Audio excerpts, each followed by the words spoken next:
নির্দল কাউন্সিলর ও তার স্বামী তৃণমূলে যোগদানের পরেই ওয়ার্ডে পড়ল পোস্টার।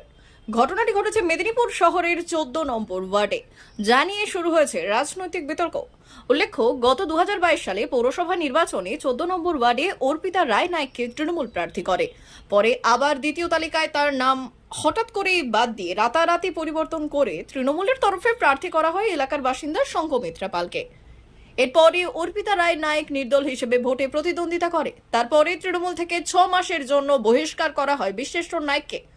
অর্পিতা রায় নায়েককে দীর্ঘদিন ধরে বহিষ্কৃত থাকার পর গত 16 মার্চ বিধায়ক জুন মালিয়া, রাজ্য তৃণমূল সাধারণ সম্পাদক আশিস চক্রবর্তী, পুরপ্রধান সৌমিন খানের হাত ধরে পুনরায় তৃণমূলে যোগদান করলেন বহিষ্কৃত নির্দল কাউন্সিলর অর্পিতা রায় নায়েক ও তার স্বামী বিশ্বেশ্বর নায়েক। আর তারপরে শুক্রবার সকালে 14 নম্বর ওয়ার্ডের চিরিমারসাই এলাকায় প্রতিবাদ জানিয়ে পড়ল পোস্টারে লেখা রয়েছে, যে ব্যক্তিকে একাধিকবার বহিষ্কার করা হয়েছে, যে ব্যক্তিদের বিরুদ্ধে দাঁড়িয়ে ওয়ার্ডবাসী উন্নয়নের পক্ষে তৃণমূলকে ভোট দিয়েছে, তাদের প্রতি প্রতারণা ও পুনরায় দলে যোগদানকে তীব্র প্রতিবাদ জানায়। এটা 14 নম্বর ওয়ার্ডবাসী মেনে নেবে না। আর এই পোস্টারকে ঘিরে শুরু হয়েছে রাজনৈতিক বিতর্ক। এই নিয়ে প্রতিবাদে সোচ্চার হয়েছেন ওয়ার্ডের তৃণমূল কর্মী সমর্থকেরাও।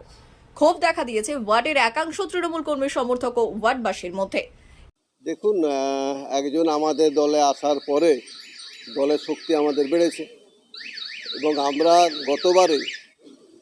গত বিধানসভা নির্বাচনে এই ওয়ার্ড থেকে আমরা 200-250 সক্রিয় কর্মীকে নিয়ে ভোট করেছিলাম এবং আমরা প্রচুর ভোটে লিড দিয়েছিলাম। এবারে দেখলাম, আমি ছিলাম না, আমি দেখলাম কোনো এতে সোশ্যাল মিডিয়ার মাধ্যমে যে হাজার হাজার কর্মী নিয়ে উনি ঢুকেছেন। জানি না একটা ওয়ার্ডে হাজার হাজার কর্মী আছে কি না। যদি হাজার হাজার কর্মী নিয়ে উনি ঢুকে থাকেন, তাহলে এই ওয়ার্ডে আমরা গতবার এত লিড পেয়েছি, এবারে নিশ্চিতভাবে বিজেপি শূন্য হয়ে যাবে।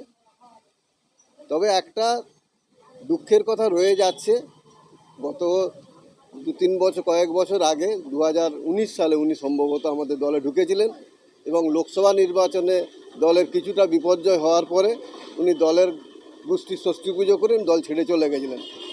আবার দলে নেওয়া হয়েছে, যারা নেওয়া হয়েছে তারা দায়িত্বপূর্ণ ব্যক্তি নিয়েছেন, ভালো করেছেন। তবে ওয়ার্ডের যারা যারা দায়িত্বে দীর্ঘদিন আছে তাদের সঙ্গে একটু কথা বলা উচিত ছিল। সকালে ঘুম থেকে উঠে প্রথমে দেখি পোস্টারটা হয়তো রাতের বেলায় মেরেছে। যারা মেরেছে আমার মনে হয় ঠিকঠাকই করেছে, যদিও লেখা আছে 14 নম্বর ওয়ার্ডবাসী, ঠিকই আছে।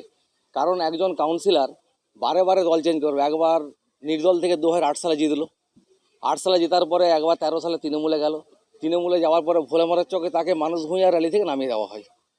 তারপরে সে আবার একবার তৃণমূলে গেছে, ফের সেখান থেকে ফিরে এসেছে, ফের 4 দিন আগে আবার তৃণমূলে গেছে। এইরকম লোকদেরকে নিয়ে এইরকম পোস্টার পড়াটা স্বাভাবিক। এই নিয়ে সদ্য তৃণমূলে যোগদানকারী বিশ্বেশ্বর নায়েক জানান, কে বা কারা এই পোস্টার দিয়েছে জানি না, আমাকে দল নিয়েছে, আমি বিষয়টি দলকে জানিয়েছি। যারা এগুলো করেছে তারা বিধায়িকাকে কালিমালিপ্ত করার জন্য করেছে। তবে তিনি আশ্বাস দিয়ে বললেন, ওয়ার্ডবাসী আমার সঙ্গে আছে, যদিও এই বিষয়ে শহর বা জেলা তৃণমূল নেতৃত্বের কোনো প্রতিক্রিয়া মেলেনি।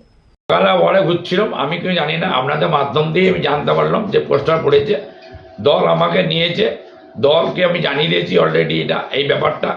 আর একটা কথা বলি, সেই পোস্টার কোনো মূল্যহীন পোস্টার, কেননা এই পোস্টারটা আমাকে যখন আমি অভিষেক ব্যানার্জি, মমতা বন্দ্যোপাধ্যায় এদের মনোনীত প্রার্থী, সেই মনোনীত প্রার্থীকে কিছু মানুষ বিজেপির প্রতারণা এটা করছে, আর তৃণমূল কংগ্রেস আমার ওয়ার্ডে আমার সাথেই আছে।